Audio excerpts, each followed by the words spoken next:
Herkese salam, kanalımıza ve yeni videomuza hoş geldiniz. Müğənni Rəqsanə İsmailova nəvəsiyle birlikte videosunu izleyicileriyle bölüşüb. O eyni zamanda anası üçün də mahnı oxuyub. Həmin görüntüləri sizlərə təqdim edirik. Siz de videomuzu beğenmeyi unutmayın.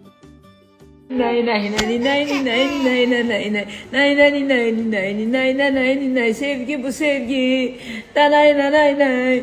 Nay nay nay nay. Nay nay nay nay nay nay nay nay nay nay. Hifz eyleyen duasıdır.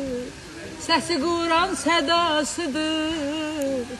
Elimizin anasıdır. Ay balam, anam benim, anam benim. Evimizin anasıdır. Anam benim, anam benim. Lay lay derdi yatanda, arzulara bir çatanda. Ay ana, arkamıza su atanda. Ay balam, çok seviner anam benim. Oy babama kurban olun. Anam benim yüreğim, canım, ciğerimdi, her şeyimdi anam benim, her şeyim. Anneciğim. Anaları öpürəm buradan. Allah bütün onlara can sağlığı versin.